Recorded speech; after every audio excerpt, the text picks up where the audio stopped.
오늘 말씀 열왕기하 13장 1절부터 13절 그리고 22절부터 25절 두 군데 나누어서 읽도록 하겠습니다. 제가 가진 성경으로 구약 성경 583에서 584쪽 정도 됩니다. 찾으신 줄 알고 제가 먼저 봉독하겠습니다.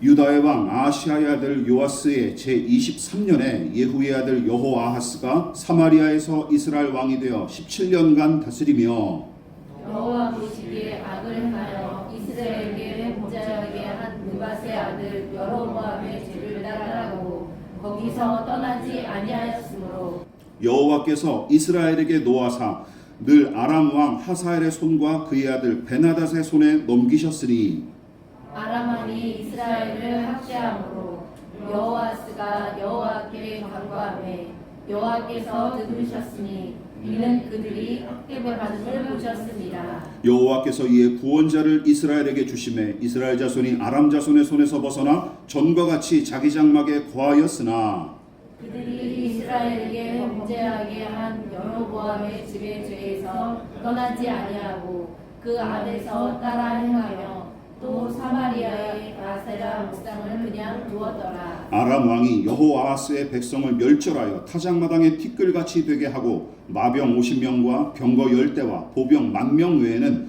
여호아하스에게 남겨두지 아니하였더라. 여호아스의 남은 사적과 행한 모든 일과 그의 업적은 이스라엘 왕 역대지략에 기록되지 아니하였느냐. 여호아하스가 그의 조상들과 함께 참에 사마리아에 장사되고 그 아들 요아스가 대신하여 왕이 되니라. 유다의 왕 요아스의 제17년에 여호아스의 아들 요아스가 사마리아에서 이스라엘 왕이 되어 16년간 다스리며 여호와께서 보시기에 악을 행하여 이스라엘에게 범죄하게 한 느밧의 아들 여로보암의 모든 죄에서 떠나지 아니하고 그 가운데 행하였더라.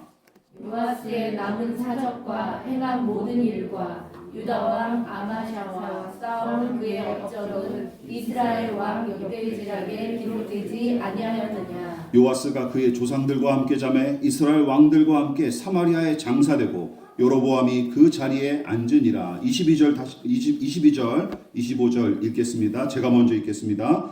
여호아하스 왕의 시대에 아람 왕 하사엘이 항상 이스라엘을 학대하였으나 여호와께서 아브라함과 이삭과 야곱과 더불어 세우신 언약 때문에 이스라엘에게 은혜를 베풀며 그들을 불쌍히 여기시며 돌보사 멸하시기를 즐거워하지 아니하시고 이때까지 자기 앞에서 쫓아내지 아니하였더라. 아람의 왕 하사엘이 죽고 그의 아들 벤하닷이 대신하여 왕이 되매 다같이 여호아하스의 아들 요아스가 하사엘의 아들 베나닷의 손에서 성읍을 다시 빼앗으니 이 성읍들은 자기 부친 여호아하스가 전쟁 중에 빼앗겼던 것이라. 요아스가 벤하닷을 3번 쳐서 무찌르고 이스라엘 성읍들을 회복하였더라. 아멘. 예, 말씀의 제목을 스크린을 보시면서 같이 읽어보시겠습니다. 자, 시작. 그런데도 구원하시는 하나님. 그런데도 구원하시는 하나님이란 제목으로 주의 말씀 함께 나누도록 하겠습니다. 남유다의 8번째 왕인 요아스의 이야기는 12장으로 마무리되고 13장의 주요 무대는 또다시 이 북이스라엘 왕가로 전환이 됩니다. 특히 본문은 반역에 성공하여 왕위를 찬탈한 예후 왕가의 2번째 왕이자 북이스라엘의 12번째 왕인 여호아하스의 이야기와 함께 남유다 왕 요아스와 동명이인이자 여호아하스의 아들인 요아스의 이야기를 기록했습니다. 그러나 이 2명의 왕 여호아하스와 요아스 부자도 북이스라엘 여느 왕들과 별반 다를 바 없이 하나님 대신 내내 우상단지를 섬겼기에 하나님의 뜻은 전혀 염두에 두지 않은 채 나라를 다스렸던 대표적인 왕들이죠. 그러나 그 와중에도 13장은 예후가 반란을 일으켜 왕위를 차지했던 이야기 이후로 보이지 않던 누가 등장합니까? 우리가 읽지 않았지만 엘리사 선지자의 마지막 이야기를 두 왕의 이야기 중간에 일부러 삽입한 것처럼 기록한 것이 특징이에요. 또한 여호아하스는 28년 동안 북이스라엘을 다스렸던 예후의 뒤를 이어 17년간 왕노릇했고 그의 아들인 요아스는 16년 동안 왕의 직무를 담당하면서 예후 왕조를 계속 계승했죠. 자, 그렇다면 북이스라엘의 12번째 왕인 여호아하스와 13번째 왕인 요아스가 북이스라엘을 통치했을 당시에는 무슨 일이 일어났습니까? 본문을 대략 요약하면 다음과 같습니다. 본문은 두 왕이 다스리던 시기에 아람과의 전쟁이 지속적으로 일어난 사실을 기록함과 동시에 그 전쟁과 위기가 북이스라엘 왕과 백성의 불신앙과 불의로 말미암은 일임을 분명히 지적하고 있죠. 그리고 더불어 망할 뻔한 위기를 맞닥뜨릴 때마다 매번 구원하신 하나님의 일하심도 계속 강조하고 있습니다. 그러니까 본문은 이 세 가지 패턴이 계속 반복돼서 나타나고 있어요. 북이스라엘 왕과 백성의 불신앙과 배교, 그리고 그에 대한 징벌로 임한 전쟁과 고통, 그런데도 다시 그들을 구원하시는 하나님. 이 세 가지 패턴이 그다지 길지 않은 두 왕의 이야기 안에 내내 반복이 됩니다. 그리고 그 가운데 뜬금없이 등장하는 내용이 바로 마지막으로 하나님의 뜻을 계시하고 마무리되는 엘리사 선지자의 이야기죠.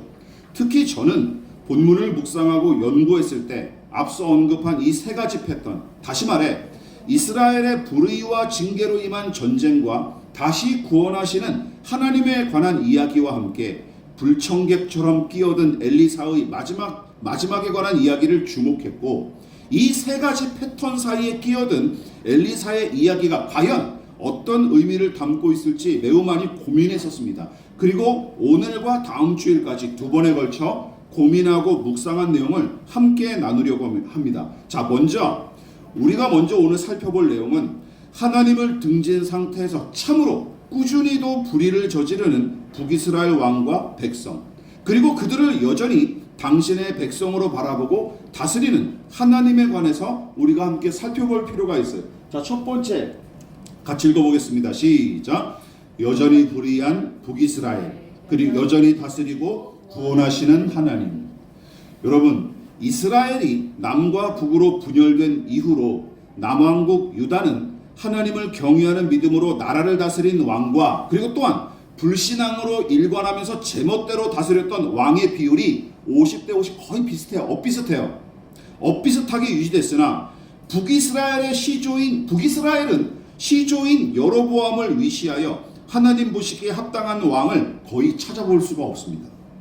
다만 먼저 번 설교에서 언급했다시피 그나마 예후가 하나님께서 너를 아합 가문을 심판하는 일꾼으로 부르시고 그 후에는 너를 북이스라엘의 왕으로 세우겠다 하는 엘리사 선지자의 예언을 들은 뒤 아합 가문을 작살내기 위해 일한 것만큼은 하나님께서 당신 마음에 든다며 칭찬하신 까닭에 잠시나마 믿음으로 살았던 거로 볼 수는 있지만 그도 하나님을 전심으로 따르지는 않았고 도리어 우상 숭배를 일삼았던 것이죠. 그러니까 북이스라엘 전체가 예후 한 사람 빼놓고는 다 악한 왕으로 분류가 돼요.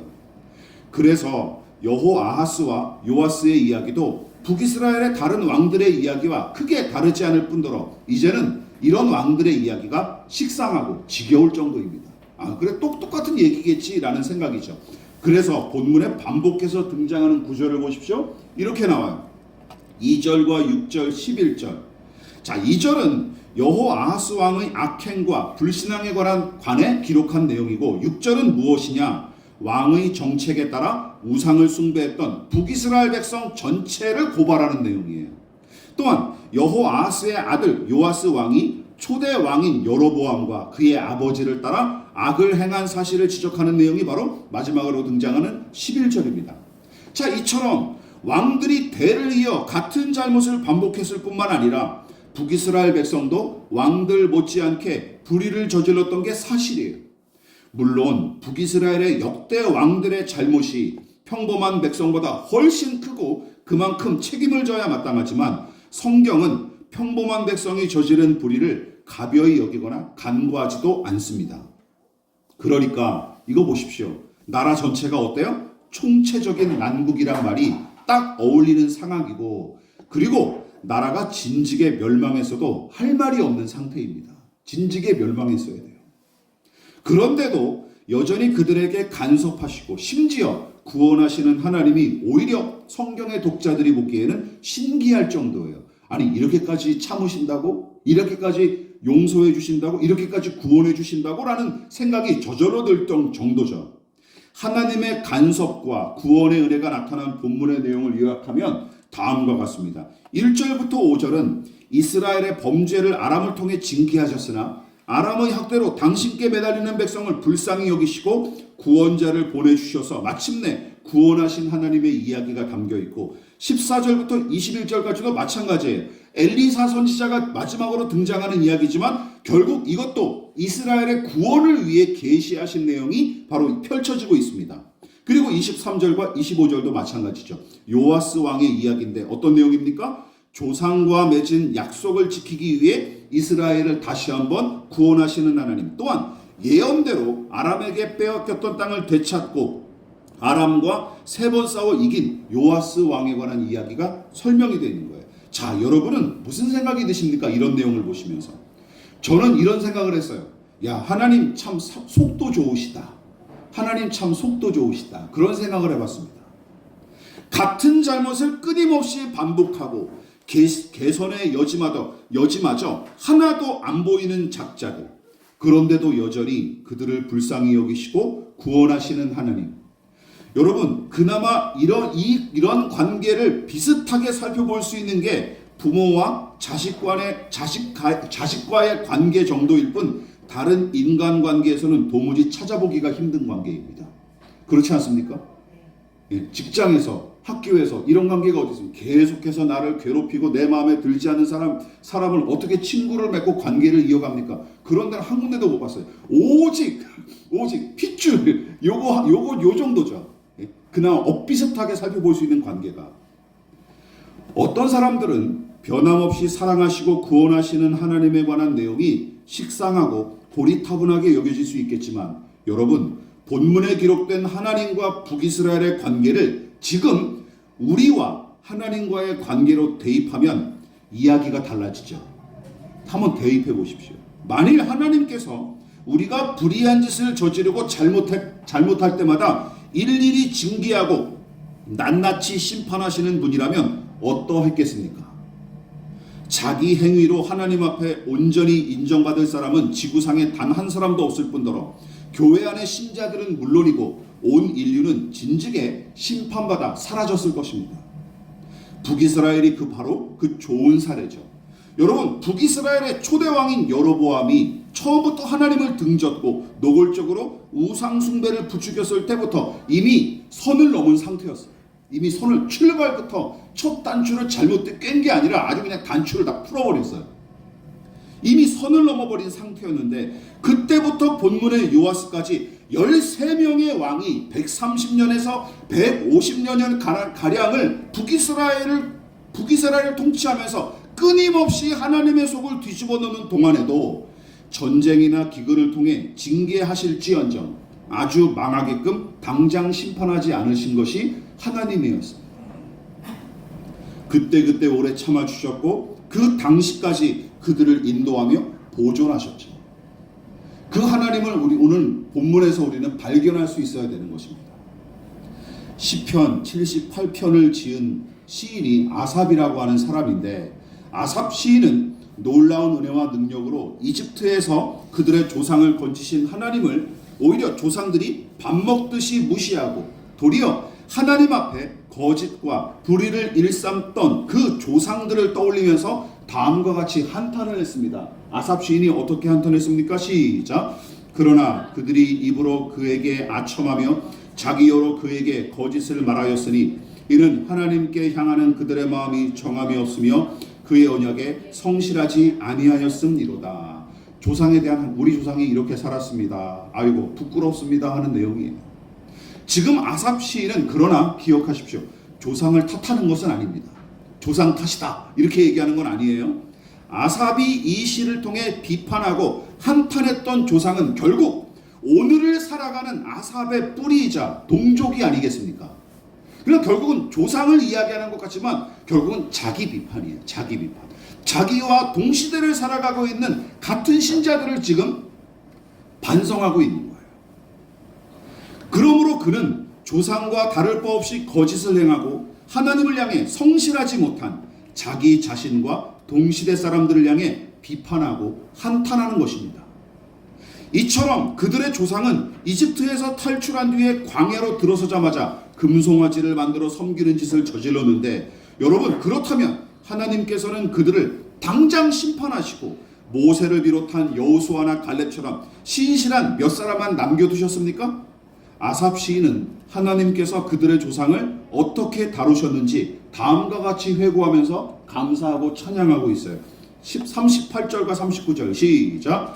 오직 하나님은 긍휼하심으로 죄악을 덮어주시며 멸망시키지 아니하시고 그의 진노를 여러 번 돌이키시며 그의 모든 분을 다 쏟아내지 아니하셨으니 그들은 육체이며 가고 다시 돌아오지 못하는 바람임을 기억하셨습니다. 아멘이십니까?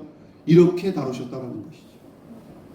그것이 아삽이 하나님께 영광 돌리고 찬송했던, 그리고 감사했던 이유입니다. 아삽은 조상들의 반복된 죄악과 잘못에도 당장 망하지 않았던 이유를 다른 어떤 것에서 찾지 않고 오로지 하나님의 선한 성품 때문임을 분명하게 지적하고 있습니다. 하나님이 선하셔서 우리 조상들이 그래도 계속 살 수 있었던 것이다 라고 고백하고 있는 것이죠.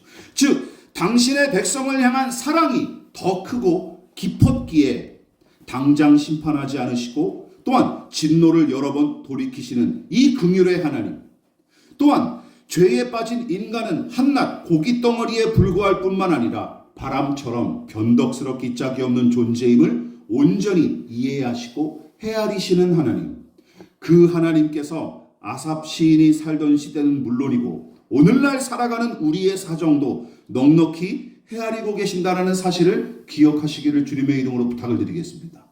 그 하나님 때문에 우리가 살아가고 믿음을 지키고 있는 것이죠. 믿으십니까? 그 사실을 우리가 인정하고 신뢰하는 것이 필요합니다. 그래서 지금 우리가 행한 대로 당장 심판하지 않으시고 오히려 사랑과 긍휼로 다루신다는 사실을 우리는 항상 가슴에 품고 명심해야 될 줄 믿습니다. 그리고 본문은 그 연장선에서 다음과 같은 핵심적인 교훈을 또다시 넌지시 제시하고 있죠. 자, 두 번째 무엇입니까? 시작. 기도와 약속으로 얻은 구원, 그리고 구원을 작정하신 하나님. 중요한 내용이니 잘 들어주시기 바랍니다. 여호아하스와 요아스 두 왕의 이야기는 그들의 불신앙으로 말미암은 아람의 침공이 주를 이루지만 그에 못지않은 분량으로 하나님의 구원이 어떤 방식으로 이루어지고 성취되는지 보여줍니다. 자, 그렇다면 아람의 침공으로 고통당했던 북이스라엘 백성은 어떤 방법으로 구원을 받습니까? 본문은 이 백성의 구원이 두 가지 방식으로 이루어지는 것을 보여줘요. 자, 첫 번째 같이 읽어보겠습니다. 우리가 읽었던 본문이죠. 시작. 아람 왕이 이스라엘을 학대함으로 여호아스가 여호와께 간구하매 여호와께서 들으셨으니 이는 그들이 학대받음을 보셨습니다. 여호와께서 이에 구원자를 이스라엘에게 주시매. 자, 이 4절에서 여호아스가 여호와께 간구하매 라고 기록한 본문을 다른 번역본, 공동번역과 표준세번역은 어떻게 번역했냐? 여호아스가 주께 간절히 용서를 구했다라고 번역을 했습니다. 그러니까 좋게 말하면 회개했다라는 얘기죠. 뉘우쳤다라는 얘기입니다. 그러니까 다시 말해 여호아하스 왕이 괴로워하는 백성을 대표해서 하나님께 간절히 기도했는데 학대당하는 백성의 고통을 이미 알고 계셨던 하나님께서는 그의 기도를 들으시고 구원자를 보내서 아람의 손에서 벗어나게 해주셨다라는 이야기죠.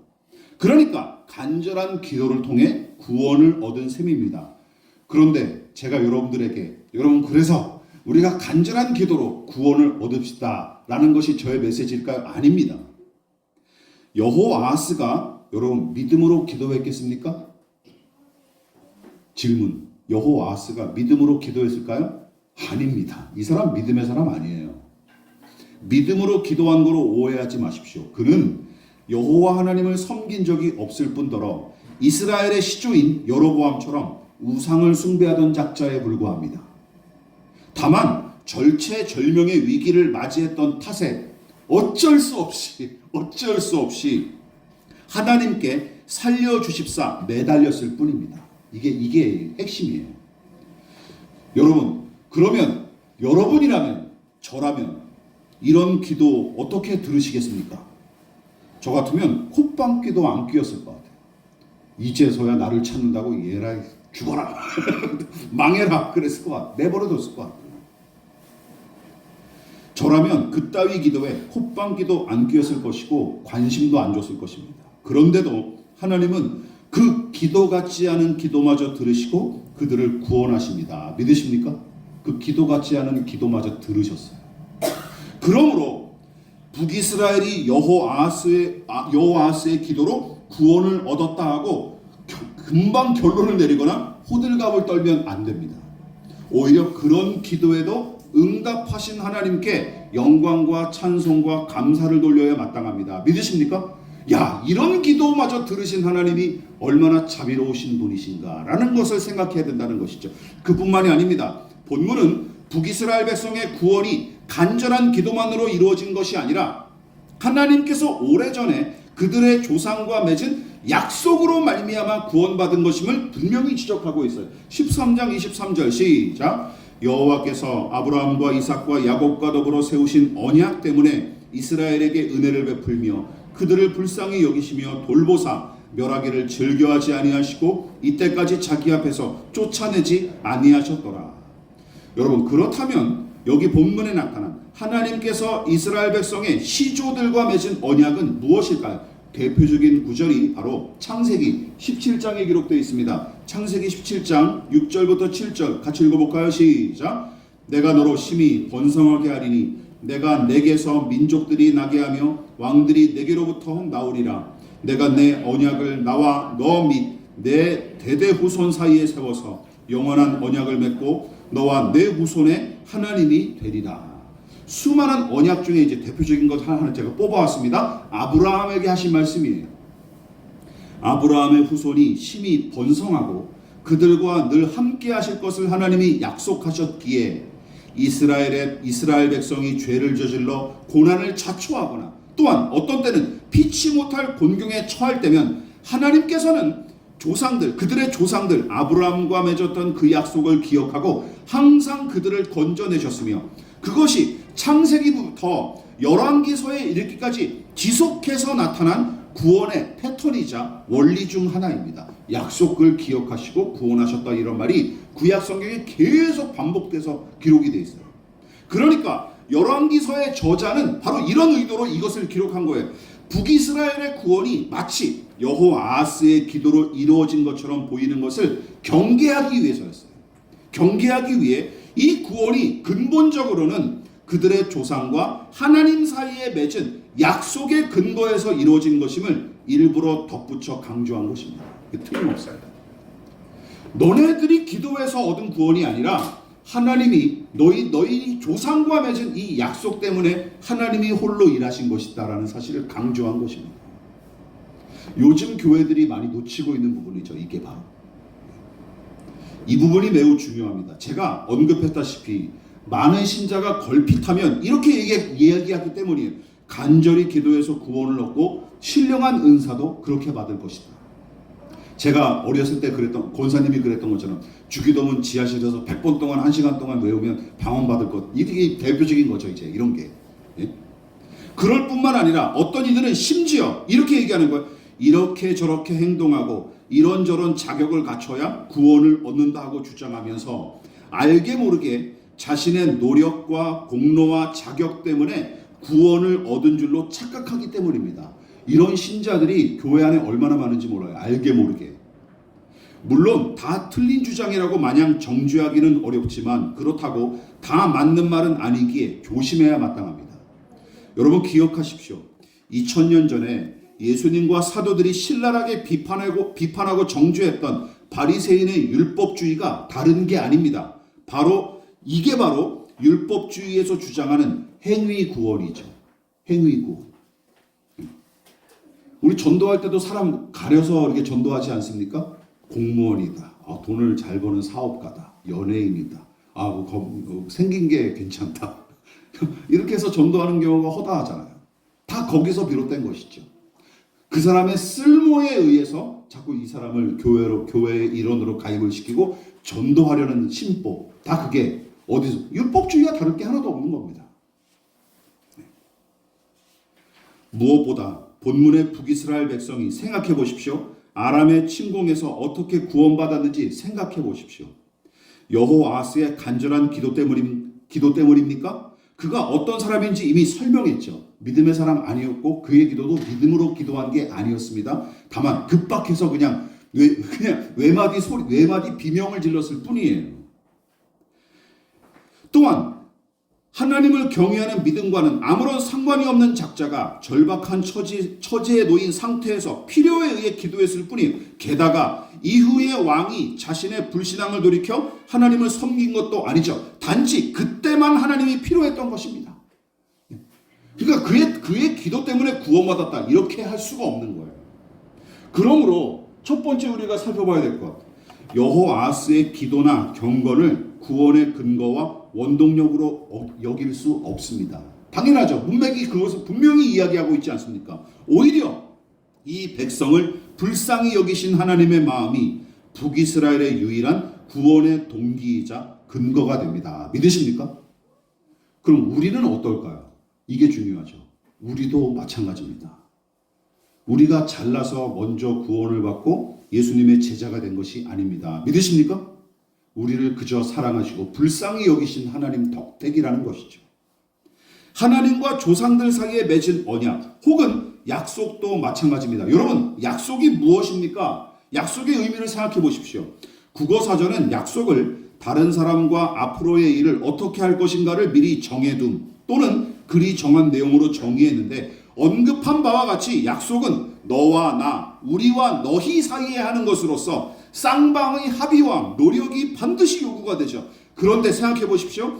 하나님과 사람 사이에 맺은 약속은 그 성격 자체가 매우 일방적일 뿐만 아니라 더불어 하나님 편에서 엄청난 손해와 희생을 감수하는 것이 특징입니다.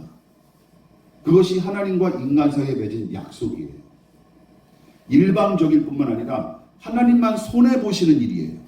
하나님만 수고하시는 일이라는 것이죠. 즉 하나님은 이스라엘과 맺은 약속을 반드시 지키시고 끝까지 책임지셨지만 그동안 이스라엘 백성들이 해온 행태를 한번 살펴보십시오. 하나님의 약속을 지키기는커녕 시시때때로 파기하기 일쑤였습니다. 본문도 마찬가지죠. 그래서 두 번째 원리가 바로 적용됩니다. 하나님과 맺은 약속을 떠올리고 지킨 인물은 본문에 전혀 등장하지 않습니다. 오직 하나님만 이들과 맺은 약속을 기억하셨고 그 약속을 지키기 위해 누구만 일하세요? 하나님만 홀로 일하신 것입니다. 본문이 그 사실을 아주 잘 보여주죠. 본문의 여호아스와 요아스 왕과 북이스라엘 백성은 이것을 위해 동원된 엑스트라에 불과합니다. 하나님은 혼자 그냥 일하시는 거예요. 혼자 신실하게 약속을 지키시고, 그러므로 약속에 의한 것일지라도 사람에겐 공로가 없어요. 그렇지 않습니까? 인간에겐 공로가 없어요. 오직 하나님만이 구원의 근거와 주체와 원동력이 되십니다. 명심하십시오. 구원의 근거와 원동력은 사람에게 있지 않습니다. 오로지 구원을 작정하신 하나님께 있는 것입니다. 믿으십니까? 이게 기독교의 핵심이에요. 기독교의 핵심. 그래서 바울은 사람의 행위나 공로에 의해 구원이 좌지우지될 것처럼 어떤 신자들이 생각할까봐 다음과 같이 잔소리를 하면서 교훈을 했어요. 로마서 9장 15절과 16절 읽겠습니다. 시작. 모세에게 이르시되 내가 긍휼히 여길 자를 긍휼히 여기고 불쌍히 여길 자를 불쌍히 여기리라 하셨으니 그런즉 원하는 자로 말미암음도 아니요 다른 박질하는 자로 말미암음도 아니요 오직 긍휼히 여기시는 하나님으로 말미암음.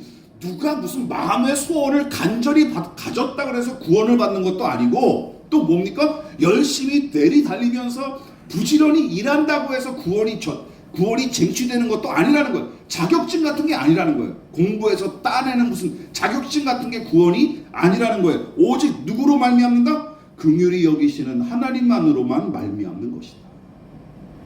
말씀을 마무리하도록 하겠습니다.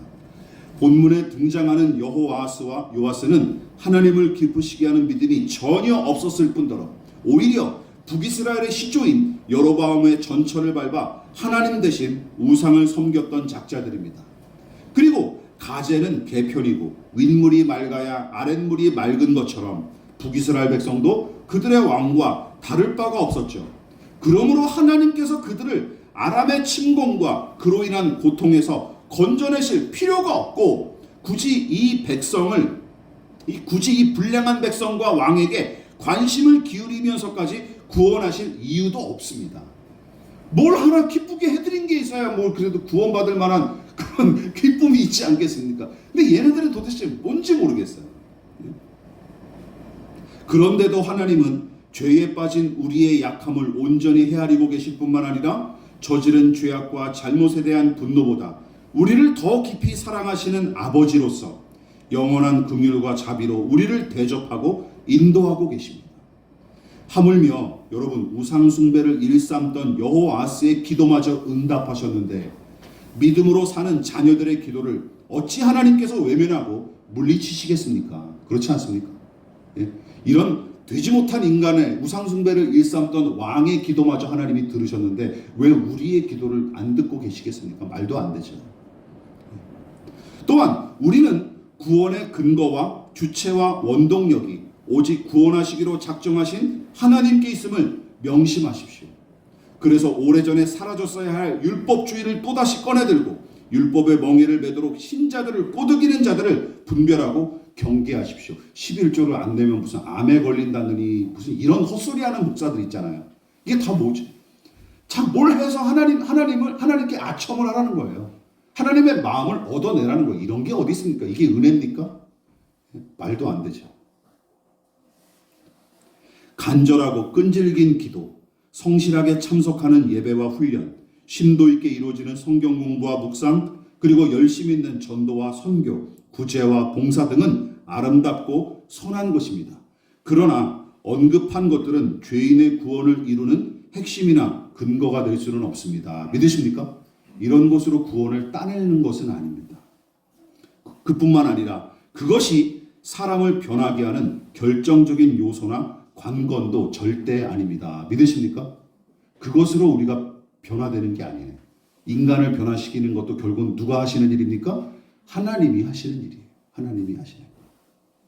저도 그것을 지금 계속 내려놓고 싸우고 십자가 앞에 못 박는 중입니다. 누구를 통해서 누구겠습니까? 이제 저 자신이나 아내나 아이들을 보면서 그런 걸 이제 십자가에 못 박고 있는 거죠. 평생 이제 살아가야 될 숙제죠. 마찬가지죠. 누군가는 또 저를 보고 야, 저 인간, 저 남편, 우리 아빠, 저 목사 더럽게 안 변하는구나 하면서 또 연단이 누군가는 또 저를 보면서 연단을 받을 수 있겠죠. 그런 겁니다. 그런 겁니다. 사람이 사람을 변화시킬 수 없습니다. 믿으십니까? 네, 사실이죠. 믿음이 아니라 사실이죠. 하나님만이 하시는 일입니다. 네. 죄인의 구원과 사람의 변화는 오직 하나님의 소관이고 그로 인해 영광 받으셔야 할 분도 하나님밖에 없습니다. 그러므로 하나님의 사랑과 자비를 작게 여겨 얕잡아 보거나 우리와 같이 모자라고 이기적인 존재처럼 사랑하는 분으로 오해하지도 마십시다. 또한 누군가를, 이 지역과 나라와 민족을, 세계와 열방을 특별한 믿음과 은사를 가진 어떤 특출난 사람이 구원하고 막강한 재력과 권력을 지닌 어떤 교회가 변화시킬 것처럼 착각하지 마십시오. 그런 건 이 지구상에 존재하지 않습니다. 크기와 숫자와 상관없이 오직 하나님만이 세상과 죄인을 구원하십니다. 믿으십니까? 이 사실을 기억하십시오. 구원의 관건과 유일한 원동력은 오직 하나님뿐이심을 잊지 마십시다. 그 사실을 명심하고 겸손히 우리가 할 일은 맡은 일에 겸손히 충성하는 것입니다. 여러분, 그런 주의 종들이 다 되시기를 주님의 이름으로 부탁을 드리겠습니다. 기도하겠습니다. 지금은 우리를 위하여 십자가에 몸버려 피 흘려 돌아가신 예수 그리스도의 한량없으신 은혜와 하나님 아버지의 지극하신 사랑하심과 성령 하나님의 영원한 사귐이 오늘 이 시간 우리의 유일한 구원과 능력과 기쁨이 되신 하나님의 자녀로서 하나님을 겸손히 섬기고자 머리 숙인 사랑하는 성도들의 머리 위에 저들의 가정과 직장과 사업장과 학업과 장래 가운데 이 나라의 민족과 한국교회와 저 북녘의 동포들과 세계와 열방 가운데 지금부터 영원히 함께 하시기를 간절히 축원하옵나이다. 아멘.